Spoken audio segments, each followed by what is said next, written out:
أعوذ بالله من الشيطان الرجيم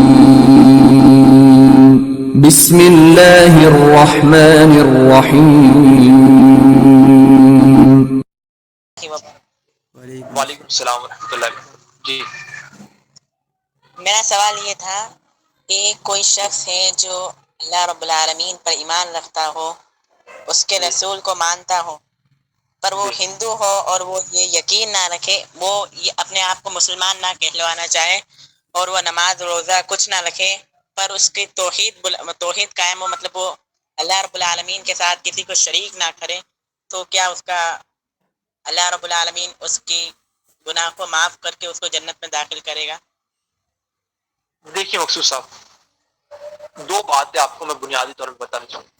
چاہے وہ ہندو ہو، سکھ ہو، عیسائی ہو، یہودی ہو، اگر وہ ایک اللہ پر یقین رکھتا ہے، محمد صلی اللہ علیہ وسلم کو آخری پیغمبر، آخری رسول مانتا ہے اور اس کے علاوہ وہ شرک نہیں کرتا ہے، تو اس کے لیے جنت میں جانے کے لیے ایک نہ ایک دن یہ کفایت کر جائے گا. اب وہ اپنے آپ کو اپنے ساتھ مسلمان کا ٹیگ نہیں لگاتا.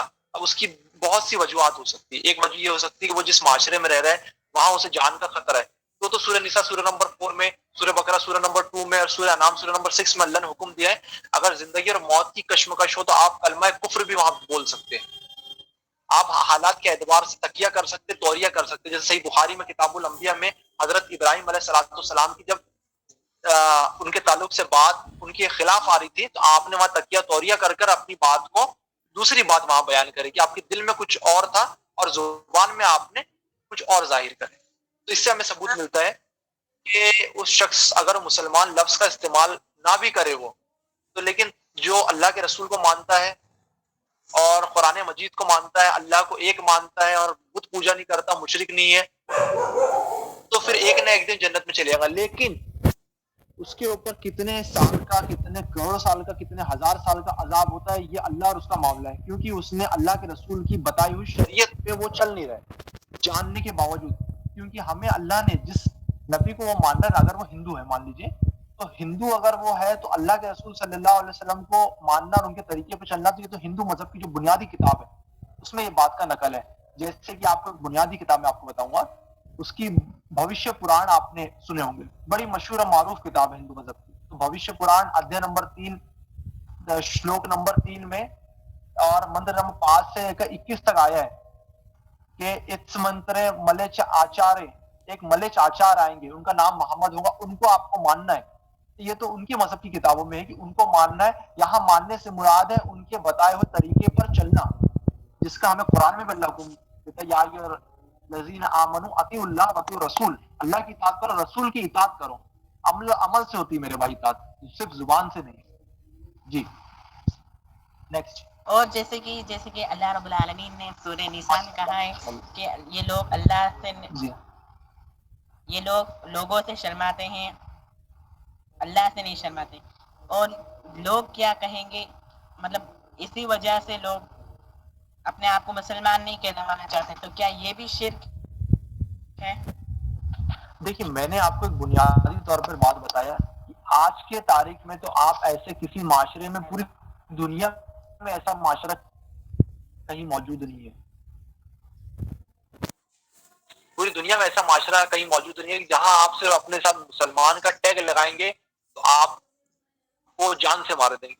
اس وقت کیا ہوا کرتا تھا کہ صحابہ کے دور میں کفار مکہ بہت شدید تھے، پھر بھی وہاں پر صحابہ بے شبہ الفاظ میں اپنے آپ کو مسلمان ہی کہلاتے تھے. تو جو بھی بھائی ہے اگر وہ ہندو مذہب سے تعلق رکھنے والا ہے اور ایک اللہ کو اور اللہ کے رسول کو مانتا ہے تو اسی اللہ کے رسول کی تمام شریعت جو بتائی گئی چیز ہے اسے بھی ماننا اس پر فرض ہے. اگر وہ اپنے ساتھ مسلمان کا لقب لیبل نہیں لگا رہا لیکن ہے تو وہ مسلمان ہی نا، وہ سماک المسلمین ایسا ہے جو اللہ کے سامنے سر خم تسلیم کرتا ہے وہ مسلمان ہے. جی نیکسٹ. فرض نماز کے بعد اجتماعی دعا کرنا کیسا ہے؟ فرض نماز کے بعد اجتماعی دعا کرنا تو میرے بھائی بدعت ہے. اللہ کے رسول سے ثبوت نہیں ہے، صحابہ کرام سے ثبوت نہیں ہے، تابعین تبع تابعین سے ثبوت نہیں ہے، اور یہاں تک جو مشہور چار امام ہے، امام ابو حنیفہ، مالک، شافعی، احمد ابن حنبل، ان سے بھی ثبوت نہیں ملتا. ایسا ہے. اور جو لوگ فرض نماز کے بعد اجتماعی دعا کرتے ہیں، جیسے ہمارے خصوصاً دیوبندی حضرات، بریلوی حضرات تو کرتے، لیکن دیوبندیوں میں بھی دو ہے گروہ، ایک مماتی والے ہیں رائے گڑھ والے، اور ایک ہمارے دلی مرکز والے. دلی مرکز والے جو ہے اس کے قائل ہیں، پرائیویٹ والے اس پر اختلاف کرتے ہیں. یہ قرآن و سنت سے ثابت نہیں میرے بھائی، بدعت عمل ہے. واحد اکیلے ہی دعا کر سکتے ہیں آپ، اور اکیلے ہی دعا کرنا چاہیے، اسی کا ہمیں ثبوت ملتا ہے قرآن و سنت سے. جی مسعود بھائی اپنا نیکسٹ سوال. مائک آف کر لیجئے. مقصود بھائی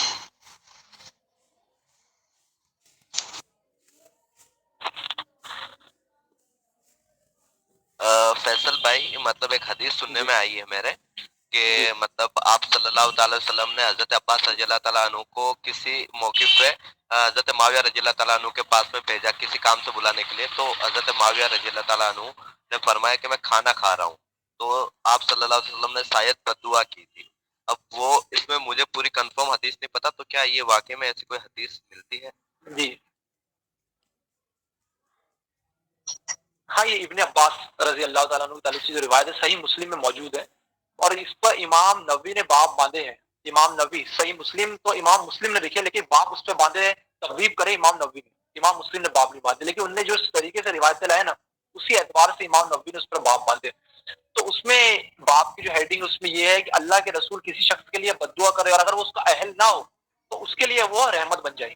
جہاں تک کہ حضرت معاویہ کو ابن عباس گئے تھے بلانے کے لیے، تو کسی بھی روایت میں سراتا نہیں آتا کہ ابن عباس نے حضرت معاویہ کو یہ بات بتائے تھے، اطلاع دیے تھے. یہ آتا ہے کہ آپ نے دیکھے حضرت معاویہ کو کھانا کھا رہے تھے تو ترنت واپس لوٹ کے آ گئے اور اللہ کے رسول کو بتائے. تو اللہ کے رسول بولے کہ معاویہ کا پیٹ نہ بھرے کر کے.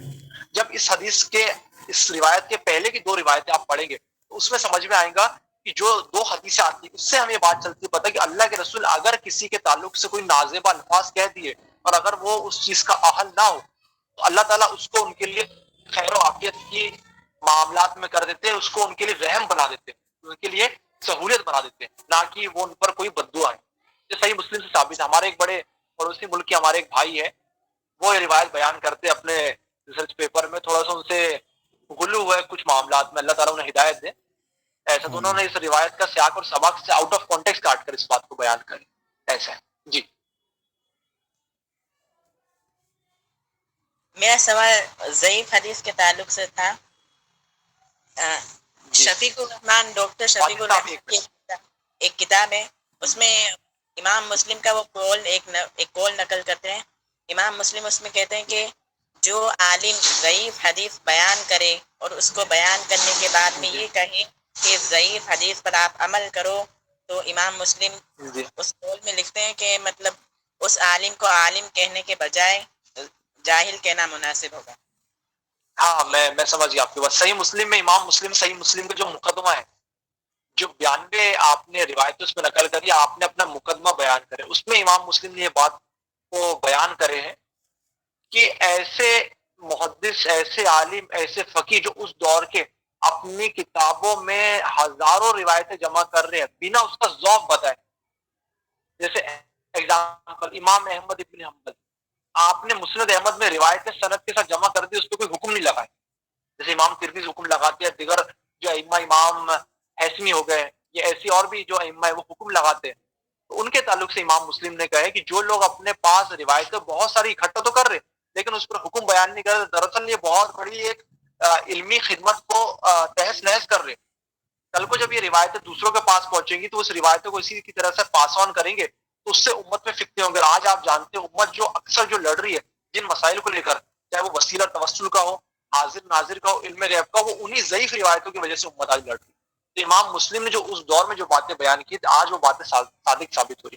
اس لیے ہماری بنیادی جو ٹیکسٹ بک ہے وہ تو قرآن مجید ہے، عقیدہ کی کتاب، جو اللہ کے رسول صلی اللہ علیہ وسلم کو اللہ تعالیٰ نے سورہ مائدہ سورہ نمبر 5 کی آیت نمبر 67 میں اللہ کے رسول کو آپ نے فرمایا یا ایھا رسول بلغ ما انزل الیہ من ربک، اے نبی، اے رسول، ہم نے آپ پر جو نازل کیا اس کو آپ لوگوں تک پہنچا دیے. اگر آپ نے کام نہیں کیا تو آپ نے رسالت کا حق ادا نہیں کرے. تو قرآن مجید تو ہماری بنیادی کتاب ہے. اس کے بعد اس کے ذیل میں جو صحیح بخاری مسلم کی جو احادیث ہے، جو صحیح متصل مرفوع روایت ہے، وہ ہمارا دین کا بنیادی حصہ ہے. اور قرآن مجید کے تعلق سے تو 3 کتابوں کی کتاب التفسیر چیپٹر آپ سبھی کو پڑھنا چاہیے. جو اللہ کے رسول نے قرآن مجید کی آیتوں کی تفسیر کر رہے ہیں، ایک تو صحیح بخاری کا کتاب التفسیر چیپٹر ہے، جامع ترمذی کا کتاب التفسیر چیپٹر ہے، مستدرک حاکم میں کتاب التفسیر چیپٹر ہے. اس پر آپ کتاب التفسیر چیپٹر کو آپ گو تھرو کریے، انشاءاللہ تعالیٰ آپ کے علم میں مزید اضافہ ہوگا. امید ہے آپ کا جواب مکمل.